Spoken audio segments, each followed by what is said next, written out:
Welcome to behind the scenes for my short film, Mar and Chen. If you haven't seen the film yet, it's right here in this little box. You can just click it, watch it first, so you don't get spoiled by all the stuff that's behind the scenes that's about to happen. So, you've been warned. Let's continue.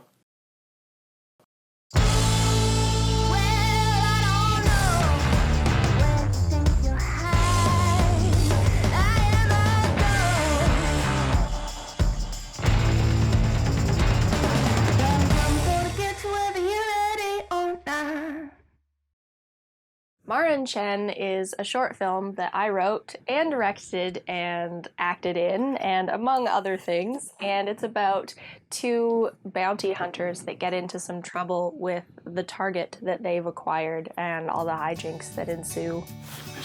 I don't know how much Is tying shoes on your acting resume? No.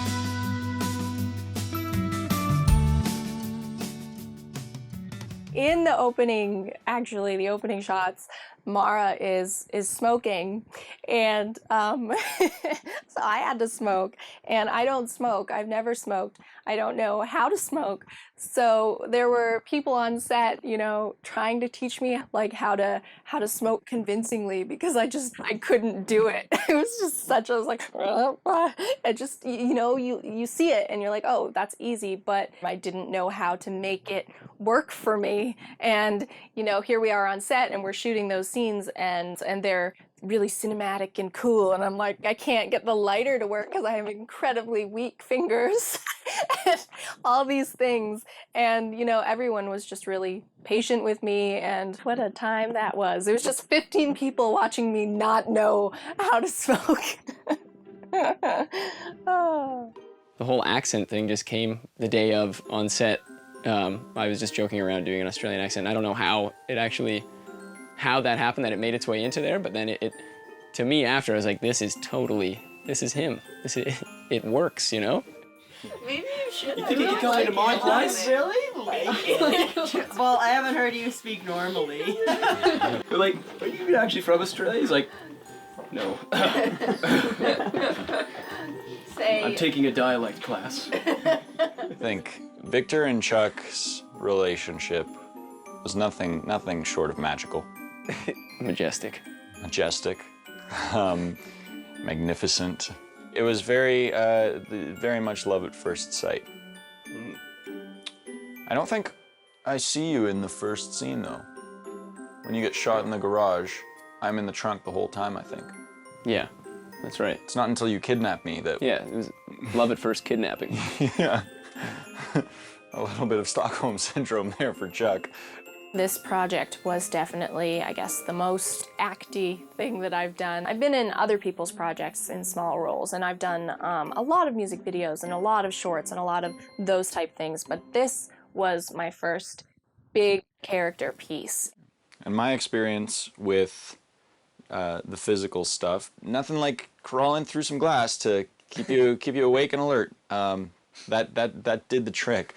In the warehouse, being locked in the trunk, I remember just a tip for anyone who is gonna get locked in a trunk, duct taped.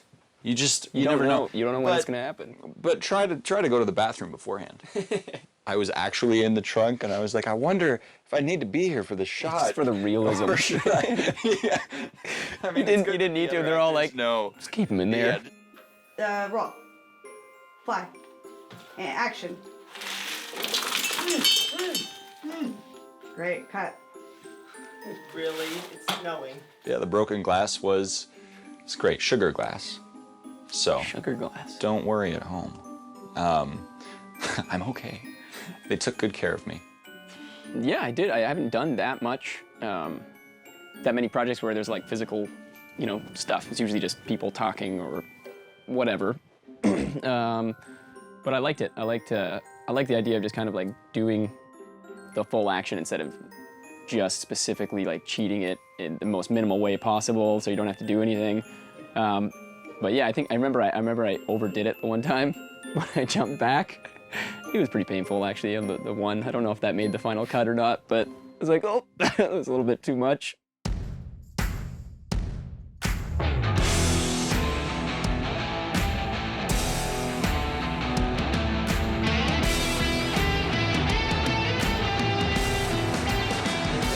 grab it. Wait for me to grab. Wait for me to grab. Yeah, grab, then slip out, and then.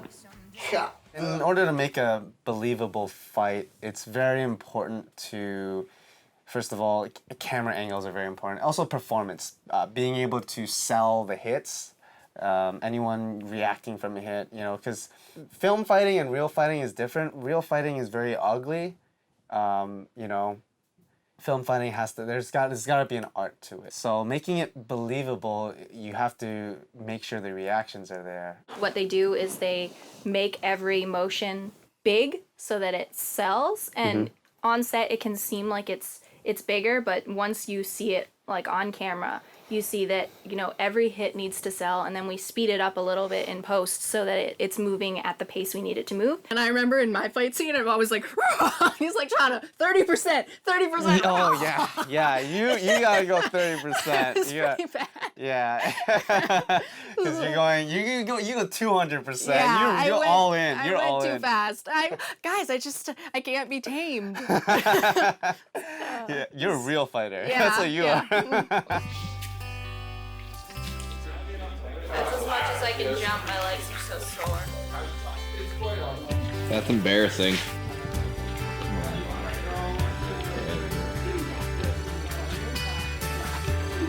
You sounded exhausted by yourself.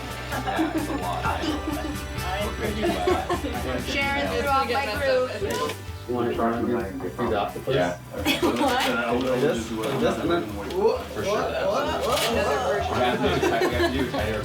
You're still here. Yeah, I can't get away from these people. They tied me up. No, that's not true. I actually tied myself up. I was wanting to write something for me and Young Lee to do together. I had met him and we had talked about doing some sort of action project together. So I wanted to write something about two partners that could be like me and him. And we were originally supposed to shoot it in the summertime, and we ended up having to wait and shoot it in November. So that changed stuff, obviously. It was a tricky process. The alley that we used for the big fight scene was one of the most stressful aspects of the entire film, because we had to pay all of the owners that surrounded the alley. We had to get permits from the city. Robert De Niro was there, like, stealing the days that I wanted. For the motels, it was really stressful just because people don't really understand what you're doing or what you're shooting, and they don't really want to let you in if they don't understand it. That hotel was not my ideal at first, but once we got it lit, it really came to life and I think looked really great, but I wasn't happy about just going with that one. We ended up going with it because it had the biggest room and they were cool with it. So you have to sacrifice sometimes a lot of what your ideal is just for what's available. We went over budget by a lot and I was okay with that because I wanted this project to be the best that it could be, and I was finding my feet as a director and a producer and trying to see how much this kind of project would cost in the space that I'm in, and, you know, hiring all these new people and paying professional rates and doing all these things. And the equipment was a big part of that. Getting enough lighting, good people who know how to use that lighting, the right camera equipment, all of that stuff is so important.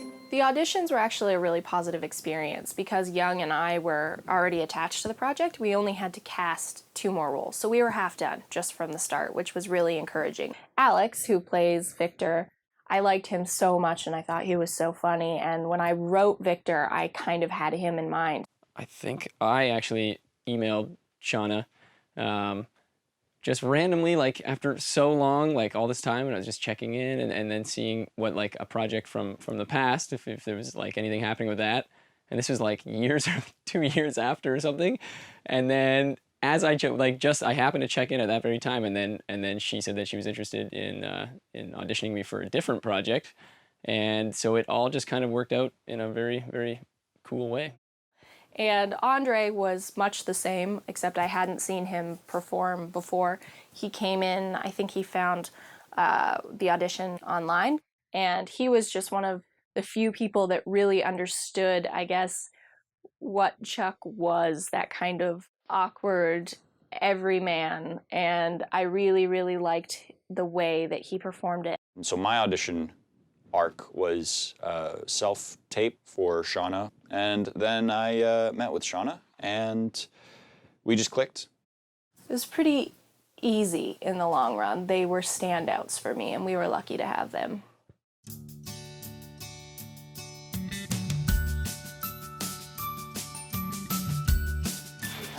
Ready to go. Did my push-ups before I went to bed, but I didn't really go to bed. Yeah. So you did your push-ups? Did my push-ups. Good. On Mar and Chen, we shot for 5 days. We did 1 day in the machine shop, we did 1 day in the motel, we did 1 day in the house, and we did 2 days in the alley. So we arranged it so we had our day shoots in a row and our night shoots in a row. And I think it was the perfect amount of time. We just had fantastic people across the board. Our production manager, Ian, was unbelievable. And our AD, Jamie, was on top of making sure we got everything we needed every day. And Eric, our DP, was making sure that we were getting stylistically exactly what we needed. And it just comes down to everyone doing their part, and we just knocked it out. The film was originally probably going to be about 20 minutes. Now it's about, I think, 12, and that has the additional scene, and we actually had to cut a bunch of stuff on set. You know, it was me just sitting there in the AD like, you have to cut pages, and I'm like scratching stuff out, which I think actually in the end worked out for the better because it was just trimming the fat, and it was just something we had to do, and I was absolutely fine with that. Acting and directing in this was something like I've never done before. I've acted and directed in a lot smaller projects. Yep. Stop swearing in that line. What'd I say? I keep saying damn. Oh, okay, okay. This is how it comes. Damn good at No. Yeah. It's like weird. Oh, up here. Can we cut the flicker? Crazy actors. So, You're actually directing now. Yeah, it's an exciting time in my life. This was 20 people on set having to direct everything that's going on and then also be able to perform and bring this character that I loved to life properly. And that wasn't easy. Directing when you are in almost every scene and you're not able to be behind the camera and to direct how you want things to be, you need to really trust your director of photography. And I did. That's why I hired Eric. How you feeling? Anything we can get out Good. here and get ready relate. for other stuff? Yeah? No, we're good. We're good. We did have some hiccups. For the fight scene, the major fight scene, it ended up freaking raining. And I was really concerned about the safety of Young and his stunt team, but they were like, nope, we are completely fine. Like, we can do this safely. And they completely just killed it. I'm so happy with the look of the film and how it turned out. Bye. I'm gonna untie you because you're too fat to carry. We lost $5 million. You owe me $5 million. Oops. That is So good. Mark. Stand by. Everyone settle.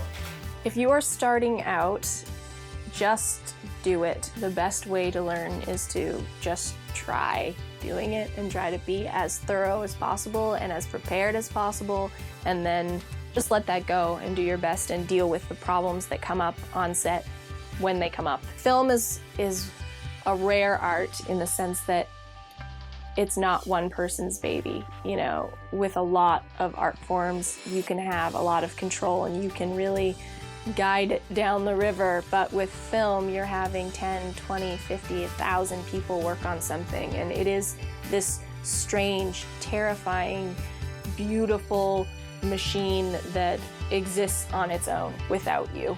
And it's better to, I guess, get on board with that than to think that you can control that or that you can do it by yourself, because you can't. Film is always going to be this insane, terrifying collaboration, and that's a good thing. So it's good to embrace that and to pursue that. That was it was like the best set. Probably my top on-set experience, I think, for like just, you know, friendships and fun, and it was amazing. I liked it so much that I came back to be an extra Yeah. in a ninja suit type thing, just because I wanted to be around everybody. I wanted to hang out still, and it was amazing. Tim Hortons commercial. Oh, that's good. And Does you're have the most back. satisfied look. You're here again? Yeah, I said nothing. I don't have a life other than this, so. Really, I was amazed at I didn't know how big it was going to be.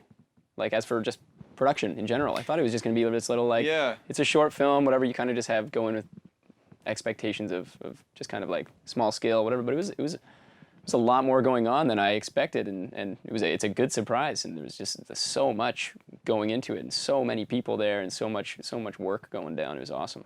The process was really slow and hard because it was my first giant project. So I had to build a team from the ground up. Everyone I worked with on this project was someone I hadn't worked with in the past. So that can be a huge, huge nightmare when you're coordinating this massive machine and you don't know if all the parts are reliable.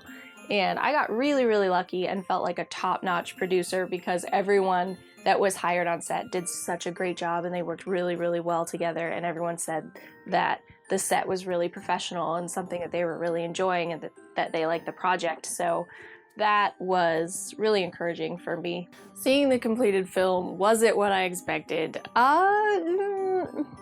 hard to say. It looks unbelievable. I'm so happy with so many aspects of it.